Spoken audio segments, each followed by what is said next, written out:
अस्सलाम वालेकुम व्यूअर्स, मैं हूं समीना पाशा।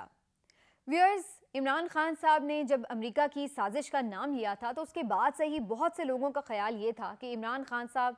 सिर्फ अमेरिका का नाम इस्तेमाल कर रहे हैं और हकीकतन उनकी हुकूमत गिराने में अमेरिका का कोई किरदार नहीं है। और उसके बाद पे दर पे ऐसा लग रहा था कि कुछ लोग बाकायदा इस बात पे तुले बैठे हैं कि वो ये साबित कर दें कि इमरान खान साहब ने एक झूठा बयानिया गढ़ा। क्या वाकई ये एक झूठा बयानिया था? क्योंकि इमरान खान साहब ने जो अभी एक हालिया इंटरव्यू दिया है वॉइस ऑफ अमेरिका को, उसमें उन्होंने ये बात की है कि बेसिकली यहाँ से जनरल बाजवा साहब ने अमेरिका के जो लोग थे, थिंक टैंक्स थे, अमेरिकन्स थे, उनको ये बात कही कि जनाब इमरान खान एंटी अमेरिका है। तो इस तरह से उन्हें अमेरिकी सपोर्ट भी हासिल हो गई, लेकिन जो इक़्तिदार से निकालने का पूरा प्लान था वो खुद जनरल बाजवा साहब का था। तो अब बहुत से लोग इसको एक यू टर्न करार दे रहे हैं कि पहले तो इमरान खान साहब ये कहते थे कि अमेरिका ने कहा और जनरल बाजवा ने इन पॉलिटिशियंस के साथ मिलकर हुकूमत गिराई, और अब इमरान खान साहब ये कह रहे हैं कि बेसिकली ये जनरल बाजवा ने हुकूमत गिराई और उनको अमेरिकी आशीर्वाद भी हासिल थी। ये किस्सा, ये कहानी है क्या, इसके ऊपर थोड़ी सी आज बात करेंगे तफसील से, और आगे चल के आपको बताएंगे कि अब मजीद अगली गिरफ्तारी किसकी होने जा रही है, कौन सी आगे हम देख रहे हैं कि जेल भरो तहरीक में गिरफ्तारियां शुरू होने से पहले ही क्या लोगों को गिरफ्तार कर लिया जाएगा। और थोड़ी बात करेंगे कि किस तरह से मरियम नवाज साहिबा भी अदलिया पर अब गोलाबारी कर रही हैं। थोड़ा सा मैं जिक्र करूंगी जनरल फैज़ के हवाले से भी कि जिनको ऐसा लगता था बज़ाहिर कि वो शायद पीटीआई के या खान साहब के बड़े हामी हैं, तो क्या वो भी अंदर ही अंदर कहीं ना कहीं साजिशों में मसरूफ़ थे। अब जो चीज़ें खुल के सामने आ रही हैं उस वक्त के दौर की, उसके हवाले से बड़े इंकशाफात हो रहे हैं। सबसे पहले जी ज़रा इमरान खान साहब का जो अमरीकी साजिश का बयानिया उसका थोड़ा सा तज्जिया कर लेते हैं। व्यूअर्स, आपको याद होगा कि जब इमरान खान साहब को इक़्तिदार से निकाला गया तो उन्होंने जिस तरह से जलसे किए, उन तूफ़ानी जलसों में उन्होंने हर जगह जाकर ये बात बताई कि अमेरिका के एमा पर, अमेरिका के कहने पर यहाँ पर मौजूद सहूलतकारों ने उनकी हुकूमत गिराई और उनको हुकूमत से निकाल दिया। उन्होंने एक साइफर का जिक्र भी किया था और उन्होंने कहा कि जनाब इस साइफर में बाकायदा धमकी दी गई थी कि अगर इमरान खान को ना निकाला गया इक़्तिदार से तो इसके नताइज पाकिस्तान को भुगतना होंगे। और उसके बाद फिर पूरी एक साजिश तैयार की गई और फिर उनको इक़्तिदार से निकाला गया। इमरान खान साहब का ये बयानिया अवाम में खासा मकबूल हुआ और लोगों में काफ़ी पजीराई मिली। हमने देखा कि लोगों ने एब्सोल्युटली नॉट हो, हम कोई गुलाम हैं, इस तरह के मुख्तलिफ जुमले अपनी गाड़ियों तक पे लिखवा लिए। और हर जगह जब वो जाते थे जलसे में तो बाकायदा इस नारे के ऊपर बड़े ज़्यादा पजीराई भी होती थी, बड़ा शोर होता था और लोगों को ये नारा बड़ा पसंद था कि अमेरिका के कहने पर किस तरह से हमारे वज़ीर आज़म को निकाल दिया गया। तो बहरहाल बयानिया जो भी था, सही था या गलत था,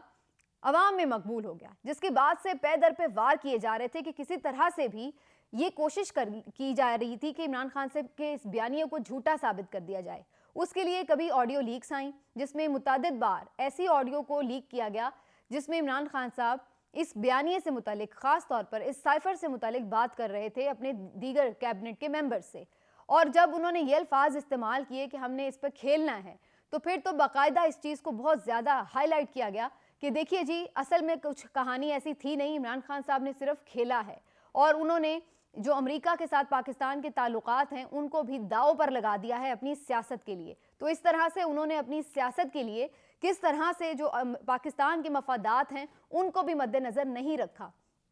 तो ये एक प्रोपेगेंडा कह लें आप इसको, या एक काउंटर नैरेटिव कह लें, ये खान साहब के अगेंस्ट मुसलसल किया जाता रहा। उनकी कोई भी गुफ्तगू में से छोटी सी बात भी निकाल करके उससे यही साबित करने की कोशिश की जाती रही कि इमरान खान साहब ने ये सारा बयानिया झूठ पर घड़ा था और इसके पीछे कोई ऐसी अमरीकी साजिश नहीं थी। व्यूअर्स, अगर आप मेरे पुराने व्लॉग उठा के देखें तो मैंने उसके ऊपर ये बात की थी कि मुझे नहीं मालूम कि वाकई अमेरिका ने इमरान खान साहब के ऊपर कोई साजिश की या नहीं की, या इमरान खान साहब के पास जो साइफर है ना मैंने देखा है ना मुझे मालूम है कि उसमें क्या तहरीर है। लेकिन जिन लोगों ने देखा है वो इस बात पे कन्विंस हैं कि जी बिल्कुल ये साइफर एक रियलिटी है और ये मौजूद है। और इसके ऊपर नेशनल सिक्योरिटी कमेटी की काउंसिल की मीटिंग्स भी हुई हैं, कैबिनेट में भी ये जो साइफर था डिस्कस किया गया था। तो ये पाकिस्तान के जो ऑफिशियल रिकॉर्ड है उसका एक हिस्सा बहरहाल है। अब सवाल ये पैदा होता है कि क्या वाकई इमरान खान साहब ने झूठ बोला था या फिर इमरान खान साहब ने एक सच्चा बयानिया ही अपनाया था। व्यूअर्स, मैंने उस वक्त भी अपने व्लॉग्स में ये बात कही थी कि ये बात बिल्कुल भी ऐसे नहीं आप कह सकते कि ये बात सिरे से थी ही नहीं, या इसका कोई वजूद ही नहीं था, या अमेरिका का कोई लेना देना ही नहीं था इस मामले से। तो ऐसा नहीं था। कहीं ना कहीं अमेरिकन ऑन बोर्ड तो थे, कहीं ना कहीं ये तो ज़रूर था कि उनकी आशीर्वाद हासिल थी, लेकिन क्या इमरान खान साहब ने उसको एक ख़ास हद से ज़्यादा तजावुज़ करके एक्सप्लेन किया, या उसमें जो अमेरिका की इन्वॉल्वमेंट थी क्या उसको एक हद से ज़्यादा शो किया अपनी तकारीर में? तो शायद इसकी गुंजाइश आप कह सकते हैं कि हो सकती है। उसकी वजह यह है कि इमरान खान साहब डायरेक्टली उस टाइम पे जनरल बाजवा साहब को हिट नहीं करना चाहते थे। उनको शुरू से पता था कि जनरल बाजवा साहब वो वाहिद आदमी हैं जिन्होंने इस सारी प्लानिंग में एक मरकज़ी किरदार अदा किया है, लेकिन इसके बावजूद भी वो उस वक्त उनके ऊपर डायरेक्ट अटैक नहीं कर रहे थे। उसकी बुनियादी वजह यही थी कि जनरल बाजवा उस वक्त भी आर्मी चीफ थे, इसलिए उन्होंने डायरेक्टली सारे का सारा इल्ज़ाम और सारे का सारा जिम्मेदार जनरल बाजवा को नहीं ठहराया था, बल्कि वो इसमें 2-3 लवाजमात का जिक्र करते थे, जिसमें अमेरिका भी था, जिसमें इस्टेब्लिशमेंट भी थी, और जिसमें पॉलिटिशियंस भी थे, और कुछ हिस्सा मीडिया का भी। और वो समझते थे कि ये 4 एलिमेंट्स ने मिलकर उनकी हुकूमत गिराई है, और इसमें अमेरिका की जो आशीर्वाद है वो हासिल है, क्योंकि अमेरिका ने एक ख़त भी लिखा है।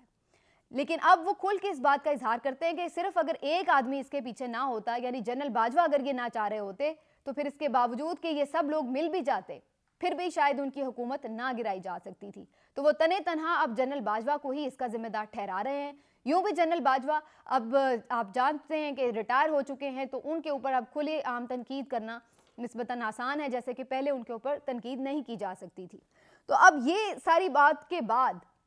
अगर हम देखें इस तनाजुर में कि इमरान खान साहब उससे आगे बढ़े, और उन्होंने कई दफ़ा जब ये बात की कि वो अमेरिका के साथ अपने ताल्लुकात बेहतर बनाना चाहते हैं, तो इस पर भी लोगों ने यही कहा कि देखा जी, अब ये अगर उन्होंने इनकी हुकूमत से निकाला था, इनकी हुकूमत गिराई थी, तो फिर ये अमेरिका के साथ ताल्लुकात क्यों अच्छे करना चाहते हैं? तो उसका तो एक बड़ा सिंपल सा जवाब था कि जनाब, अगर वाकई ही अमेरिका ने ही गिराई भी हो, तो क्या हमेशा हमेशा के लिए अब अमेरिका से ताल्लुकात बिगाड़ लिए जाएंगे? क्या कभी उनके साथ ताल्लुकात नॉर्मल नहीं होंगे? क्या अमेरिका एक अहम मुल्क नहीं है? क्या इमरान खान साहब अमेरिका के साथ हमेशा अब लड़ाई रखेंगे? तो जाहिर सी बात है, वो चाहते हैं कि अमेरिका और उनके दरमियान अगर कोई मिसअंडरस्टैंडिंग्स हैं तो वो दूर हों, और इसीलिए उन्होंने एक लॉबिंग फर्म भी हायर की थी, ताकि पाकिस्तान तहरीक इंसाफ और अमेरिकन थिंक टैंक्स के दरमियान आपस में जो गलत फहमियाँ हैं वो दूर हों और एक स्मूथ रिलेशनशिप कायम हो सके। अब ये चीज़ों को भी अगर कोई नेगेटिव अंदाज में पोर्ट्रे करता है तो वो उसकी मर्जी है, लेकिन अब ये बात वाज़ेह हो चुकी है कि जहां जनरल बाजवा साहब इस सारी चीज़ में जाहिर है कि एक मरकज़ी किरदार थे, तो वहीं अमेरिका भी ऑन बोर्ड था, और यही वजह है कि साइफर भी अपनी जगह मौजूद था। हालिया इंटरव्यू जो वॉइस ऑफ अमेरिका को इमरान खान साहब ने दिया है, उन्होंने इसमें यही बात की है कि साइफर अपनी जगह एक हकीकत है, और उसमें यही धमकी आमेज जो लहजा है, तहरीर है, वो भी मौजूद है, और जो मुलाकातें हुई वो भी अपनी जगह हकीकत पर हैं। लेकिन वो अब ये नहीं समझते कि अमेरिका ने पहले कहा और जनरल बाजवा ने एक्ट किया, बल्कि वो ये समझते हैं कि जनरल बाजवा ने अमेरिका और इमरान खान साहब के दरमियान गलतफहमियां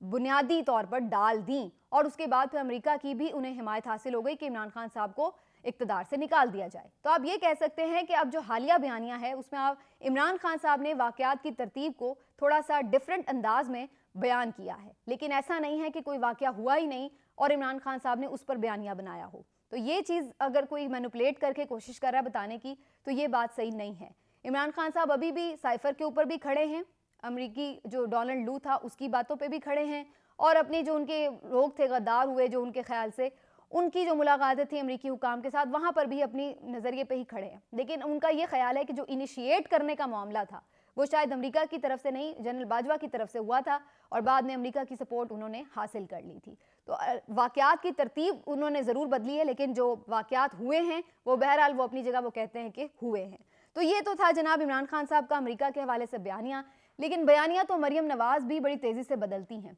अभी हाल ही में उन्होंने अब अदलिया के ऊपर अपना एक अटैक रख दिया है। उनका ये कहना है कि अदलिया ने जो इलेक्शंस करवाने का जो फैसला दिया है उसके बाद वो शायद गुस्सा निकाल रही थी, और इस वजह से वो कह रही थी कि जनाब अदलिया अभी तक इनके ऊपर सॉफ्ट हाथ रखे हुए हैं, इनके सहूलतकार अदलिया में मौजूद हैं जो इनको फैसिलिटेट कर रहे हैं। और उन्होंने बड़े खुले अल्फाज में ना सिर्फ ये कि जो साबिक चीफ जस्टिस साकिब निसार साहब हैं उनका नाम लिया, और उन्होंने कहा कि ये लोग अभी भी उनके जो लोग हैं यहाँ पर मौजूद है अदलिया में, जो कि इनको इनके मनपसंद फैसले दे रहे हैं। तो काफ़ी ज़्यादा अदलिया के ऊपर उन्होंने बढ़ चढ़ कर तनकीद की और कहा कि ये गैर आइनी फैसले भी करते हैं तो लोग जो हैं ये इनके दबाव में करते हैं या इनके फेवर्स में करते हैं, लेकिन उसके ऊपर सवाल अब उठना शुरू हो चुके हैं। और आपको याद होगा कि इससे पहले भी जब पंजाब असेंबली में वज़ारत आला वाला फैसला दिया गया था तो उस वक्त भी पूरी पीडीएम ने मिलकर कैसे एक साथ बैठकर बड़ी धुआंधार प्रेस कॉन्फ्रेंस करके अदलिया को क्वेश्चनेबल किया और जो ख़ास तौर पर 3 रुकनी बेंच था उसके ऊपर बहुत ही अजीबो गरीब और बहुत ही तौहीन आमेज़ किस्म के इल्ज़ामात भी लगाए कि ये बेंच फिक्सिंग है, ये तक कह दिया था। तो अब वही बयानिया दोबारा से रटा रटाया मरियम साहिबा बयान कर रही हैं, लेकिन वो अपनी सारी रद्द अमल में ये नहीं बता सकी कि आखिर इस फैसले में गैर आइनी क्या था।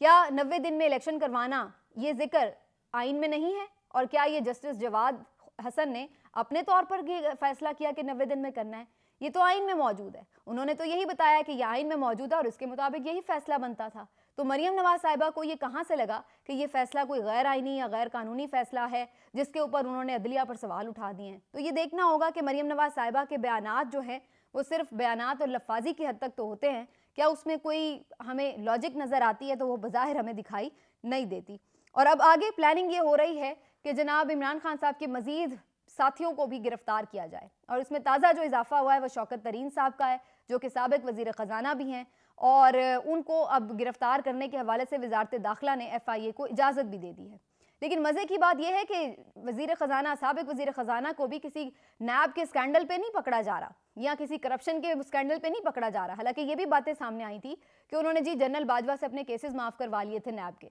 तो अगर पकड़ना था तो उन केसेस पे पकड़ते, लेकिन उन्हें पकड़ा किस बात पे जा रहा है? उन्हें भी एक ऑडियो लीक पे पकड़ा जा रहा है। आपको याद होगा कुछ अरसे पहले एक ऑडियो लीक हुई थी जिसमें फ़ोन कॉल लीक हुई थी बेसिकली, कि जिसमें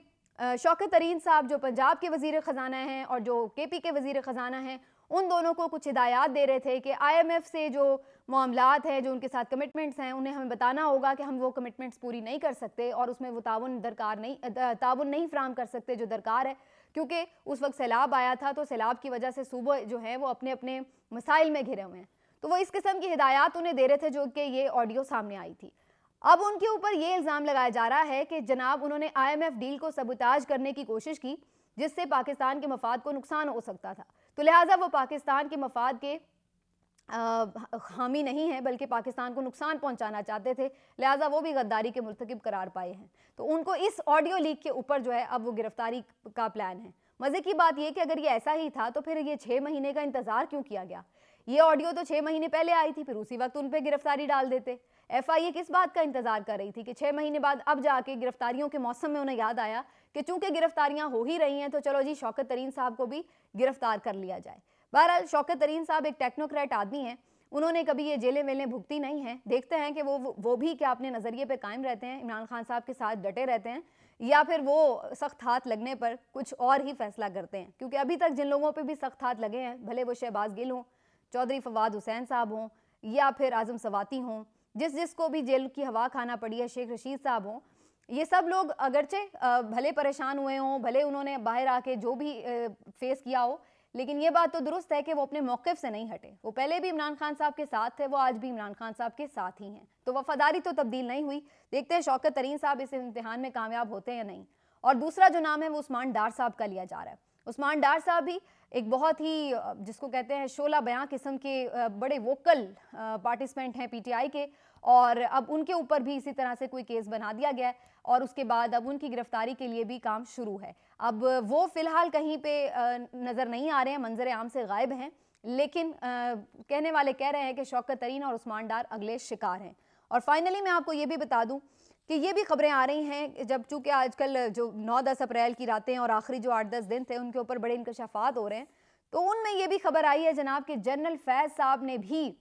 अपनी पिंगें इधर उधर बढ़ाई हुई थी। इमरान खान साहब जो कि जनरल फैज़ जो कि ISI चीफ थे, उन पर बड़ा ट्रस्ट करते थे और उनका ये ख्याल था कि जब ISI चीफ को बदला गया तो बुनियादी तौर पर वही उस दिन उन्हें अंदाज़ा हो गया था कि अब इनकी हुकूमत नहीं बचेगी, क्योंकि इसका मतलब है कि प्लानिंग पूरी कर ली गई है कि इमरान खान को वज़ीर आज़म नहीं रहने देना। तो फिर वो ये समझते थे कि शायद जनरल फैज़ जब तक अपने सीट पर मौजूद हैं तो उस वक्त तक शायद कोई बचत का इम्कान है, लेकिन अब ऐसा लग रहा है कि शायद वो उनके बारे में भी गलत ही समझते थे, क्योंकि बहुत सारे लोगों का अब ये मानना है कि जनरल फैज़ भी जनरल बाजवा के साथ पूरी तरह ऑन बोर्ड थे और जो भी मुलाकातें हो रही थी ऑपोजिशन के लोगों के साथ, जो भी प्लानिंग्स हो रही थी, उसमें जनरल फैज़ भी कहीं ना कहीं इन्वॉल्व थे। और इसके साथ साथ ये भी कहा जा रहा है कि जनरल फैज़ ने तो इवन नवाज शरीफ साहब तक को भी पैगामात भिजवाए, और ख़ास तौर पर जब आर्मी चीफ रिटायर हो रहे थे और नए आर्मी चीफ की सीनियरिटी लिस्ट जा चुकी थी, तो उस वक्त भी जनरल फैज़ ने